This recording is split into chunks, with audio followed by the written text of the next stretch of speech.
soul is torn, but I stay here. Can't move an inch, I filled with fear. The green gets bigger with every tear, but I get weaker every year. I can't stand it, I never planned it. Please take me off this goddamn plane. If this is your plan, I don't understand it. You can even say that I'm not a fan of it. What you waiting for? Just let me have it. Pass your judgment, smite me, damn it. Cleanse me in holy fire, that is what I want from you. Just grant me it. My time is something, I'm going under. How can I go on from here? I wonder. Yes, my peoples, it is I, the one and only Woabah, and as you guys can tell by the title, the thumbnail, today's a different video, a very, very different video, different to what I usually do. You know me, I usually do the reactions, but today is something special. Today, I'll be interviewing a Swedish rapper. Shout out to my Swedish fans, they know their support. Basically, I want to thank Xersize Records. They are a Swedish record label, and they shouted at me. They were like, "Oh, would you be interested to do an interview?" And you know me, I'm interested. I'm open to try new things. So yeah, man, I can't lie. I'm excited for this one.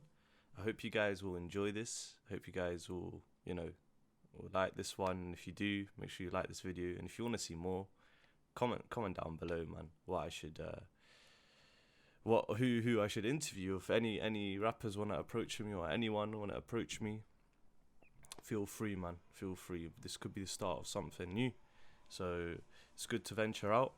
Anyways, I'll let the video run. I hope you guys enjoy this interview. And yeah, I look forward to it, man. Thank you for watching, and I hope to see you soon. Enjoy. Yes, my peoples, it is I, the one and only Woabah. Today we've got something different. Like I said in the beginning, this is not your usual reaction. You know, we've got an interview with a Swedish rapper, a special guest. Amazing. Introduce yourself, please, my friend. Hello, everybody. This is Xersize here, coming straight from Sweden. Yeah, man. I noticed that actually that to be honest, when I first saw your name, I thought it was Xersize. Because, you know, like X, you can see like xenophobe. Is it like X, you know, Xersize. like, yeah. So, but then I realized exercise, like I saw it again. I was like, exercise. I was like, oh, okay. So like, you know, why did you choose that name? Like, what's the reason behind that name? What's the... That's actually a long story. It goes back to when I was 8 years old. So I was playing this online game, you know, like American Gladiators. Yeah. We had that show here in Sweden as well, and we had a little like online game version of that, and I was playing that, and I was gonna name my gladiator, and I was like, okay, what's a cool name for like a big buff gladiator? I was like, oh, Xersize. That's a cool name. But since I'm Swedish and I'm 8 years old at the time, I didn't really know how to spell it. So I just spelled it like it sounded, and obviously that was totally incorrect, but the name is just like stuck with me since, so it is what it is at this point. Damn, you know what? I like that. I like that because everyone's like that, right? Everyone has that sort of when they're younger and they play games, they get a game tag or whatever, you know, a name, and then they just stick with it. Yeah. You know, it's just it's nice, and yeah, that's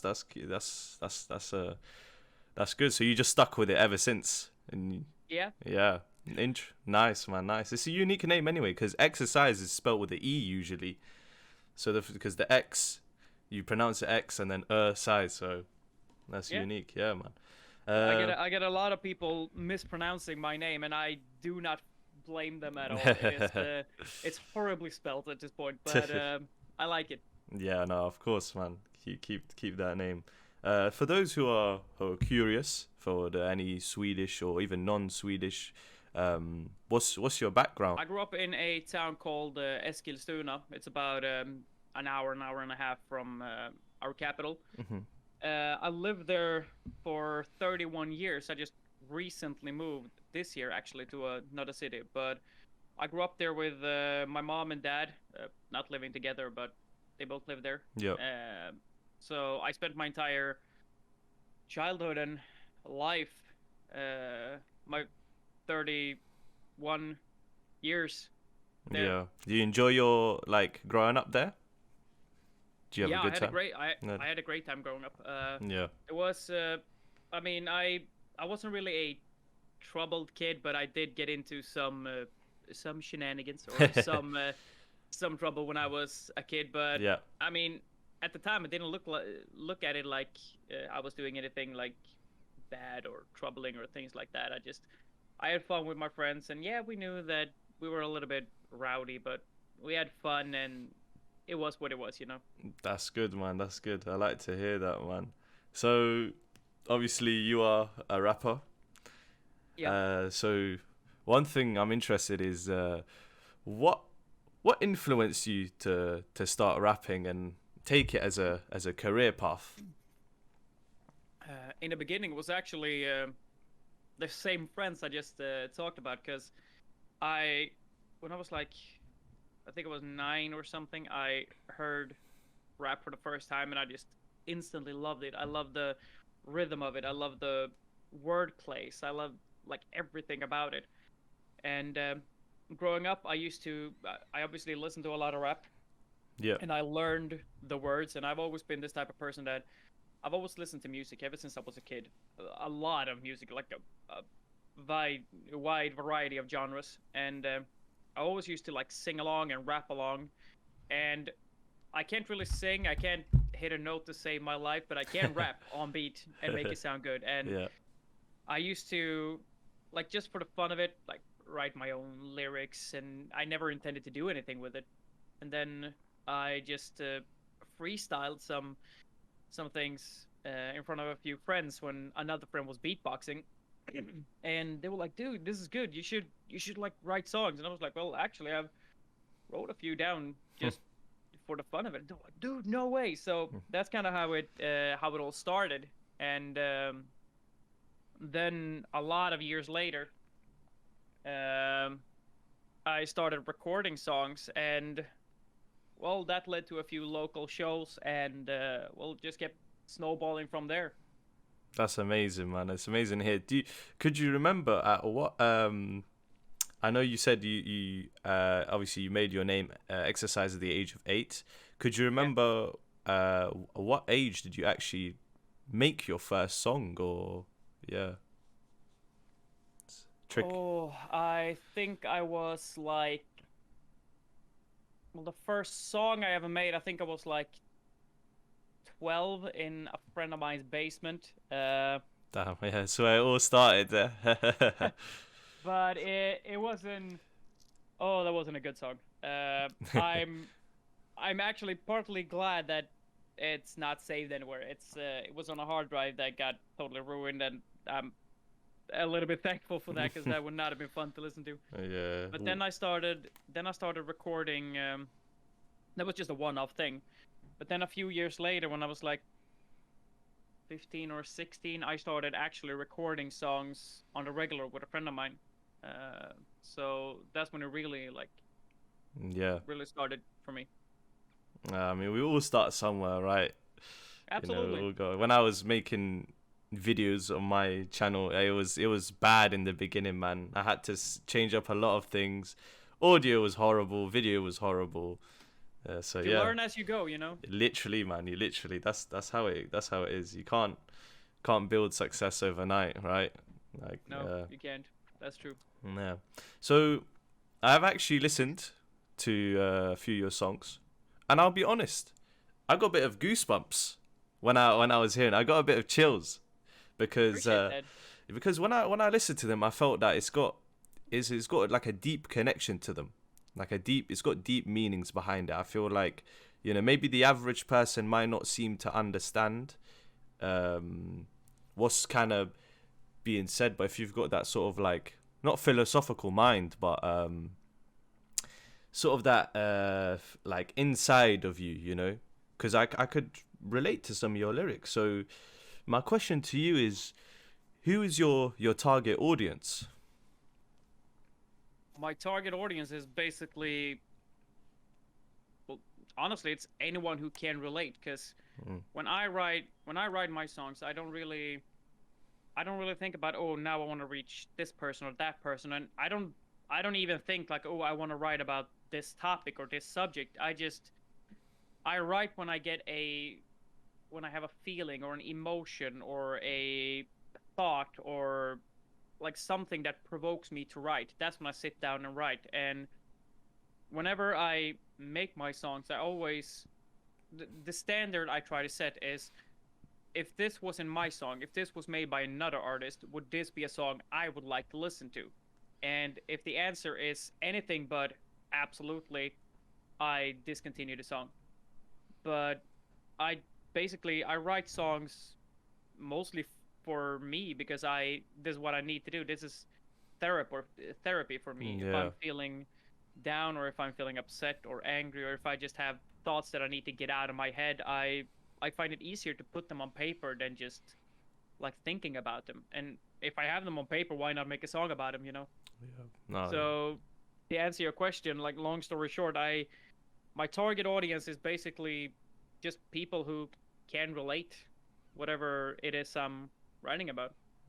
Yeah, no, that's amazing to hear. It is good to honestly when you relate with the people and you resonate with them, because a lot of people go through experiences and stuff. So would you say that when the ideas you come up with when you write your songs, is it based off of like personal experiences? So you know your lifestyle, and you just, if something's annoyed you or something's made you happy, you would write it down? 100%. Like I said, music for me is therapeutic. So if I have something that I'm struggling with mentally, or something that I'm going through, or if there's an issue that I see in the world that I wanna point out, I make a song about it. So all of my, I think all of my songs that I could think about right now are inspired by things that are going on inside of me or for me. Fantastic to hear, man, honestly. So how long, sorry, have you been rapping for? I know you said from young, but when did you sort of start your career in this? I started recording regularly when I was around 15, but I didn't start taking this like seriously until about 10 or 12 years ago, or something like that. Yeah. Because this has always been one of those things where I've always wanted to make a career out of music. I've known that since I was a kid, and I stood on my bed and mimed along to songs. Yeah. Pretending it was a stage. But you know, people always say that, oh, you can't make a career out of this. It's impossible. It's 1 in a billion.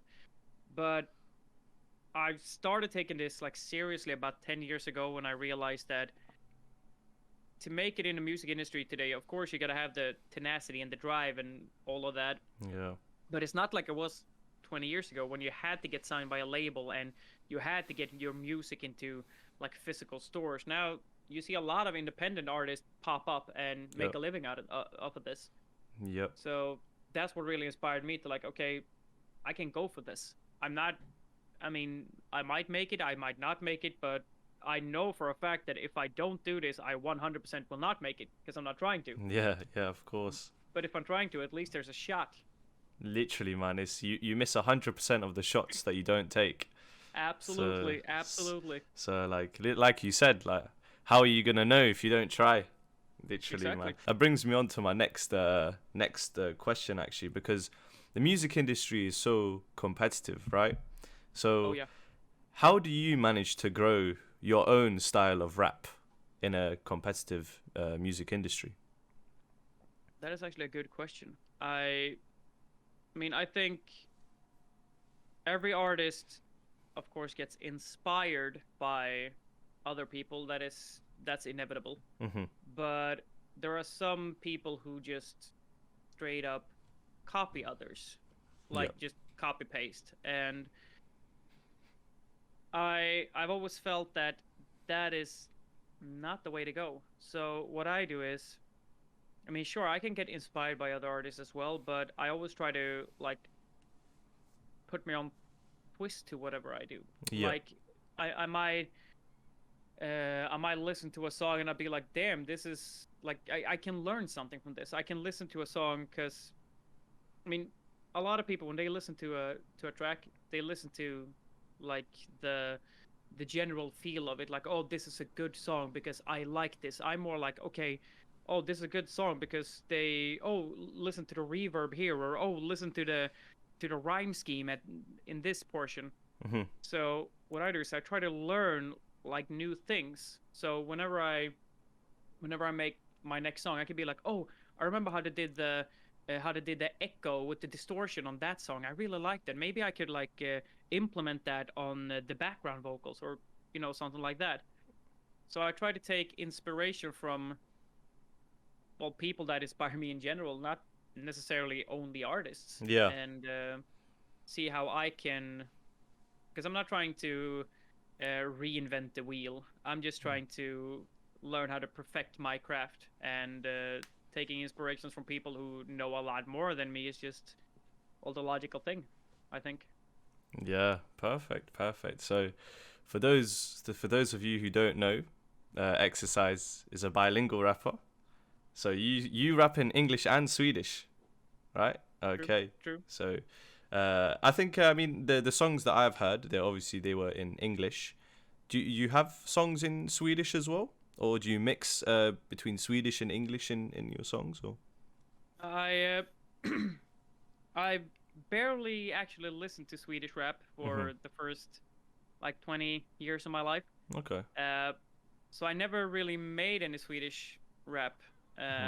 But then I realized that like maybe I need to make one album in Swedish to like for one try to build up an audience here at home, because I realized that most of my listeners are in other countries, in English speaking countries, which felt amazing, but it doesn't really help me that much here where I actually am. Yeah.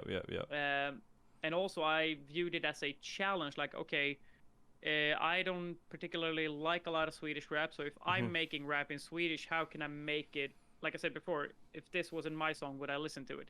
How can I make that? So I did make one album in Swedish, and looking back now, I'm pretty happy with it, but I could have done it a lot better, because it was also the first album I mixed all the songs myself. Okay. So when I listen back to it, I could have done it a lot better, I realize, but I'm still pretty happy with it because it's a learning experience. Yeah, that's good, man. And so the upcoming single of yours, so it's called End of Days. And for those who don't know, it'll be being released this week, Friday, I believe. Yep. Yeah, Friday. So End of Days is an interesting title. What's your message behind this song? The message here is, I've always studied the rap scene, like for as long as I can remember. I've listened to what's popular, even if I might not like it, and I listen to a lot of underground artists that have not a lot of fans and listeners, and I've always noted that a lot of people who are mainstream kind of sound the same, which makes sense because it's what the people want. And when you have a blueprint and you follow it, it's almost 100% success rate. So yeah, sure, that makes sense. But I've always felt like it lacks creativity. I mean, some of those artists are great. Others are just carbon copy clones of each other. Yep. So my message is pretty clear in this song. I am sick and tired of feeling like people are stealing the spotlight from more talented people, because the ones in the spotlight get handed success. I mean, sure, they work hard. I'm not saying they don't, but like when you get a song that is written and the song is made to be a success by the biggest names in industry, and you get handed it on a gold platter, like here are the lyrics, just do this and it'll be fine, versus someone who spent nights and days and weeks in a row with little to no sleep, just perfecting their craft, and they're doing something beautiful, but they don't get that recognition that they deserve. My message is this: if you are at the top of the industry and you're not working as hard as some of us who are below you, but who put up higher quality music, you better step aside or step the fuck up, because we're coming for you. I personally am tired of that. So I'm coming for you. Nice, man. Nice, Nothing man. but a roadblock at this point. Yeah, man. It's good. But I can tell you're definitely passionate in what you do. And of course, as a reactor myself, I've listened to a lot of rap, and I can tell who the energy when someone raps and everything. And I know for when I heard your songs, there is a lot of energy behind it and a lot of deep within. Some rappers, like you said, they just they rap the lyrics, and it could be some stupid lyrics. Rap is rhythm and poetry. So it's like, some of the rappers, they just rap about some stupid shit, but unfortunately, mainstream music, it's like, young audiences like it and all this kind of stuff. But to be honest, I think to keep doing what you're doing, really, because that's the message. So yeah, I look forward to End of Days. That'll be getting released this Friday. Yeah, so that's interesting what you say about the message behind End of Days. So it brings me on to my final question. What's the next step after this single? The next step is the next song. What I can tell you right now is this: we have me and my label, the label that I'm signed to. Yep. We have a lot of more songs coming. It's gonna be now the snowball effect has started. We're gonna have a lot more songs coming out. So just keep following me on social media, on YouTube, Spotify, and you'll all see when it happens, because we are not done. I am not done by a long shot. Amazing, man. Amazing. I love to hear that, man. I love to hear that. Xersize's socials will be in the description down below.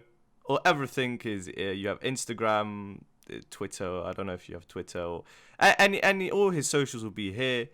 If you want to listen to his music as well, the music link will be there. I think you're on Spotify, aren't you? Absolutely. Yep. So Spotify link will be there. Honestly, man, I've really enjoyed this interview. Me too. Me too. My Thank first you for this, by the way. Thank you, really, honestly, and thank you again to your label. Thank you to Xersize Records for shouting me, and honestly, thank you as well. This has been great, really. I've actually really enjoyed this. Me too. So with that being said, peoples, it has been I, the one and only Woabah.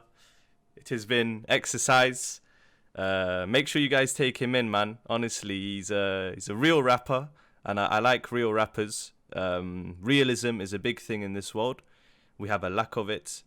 Unfortunately, a lot of people are sleeping. You need to wake up. So yeah, thank you guys for watching, man. And obviously, thank you once again, Xersize, for Thank you, dude. for this I appreciate interview. And we'll be over and out. Take care.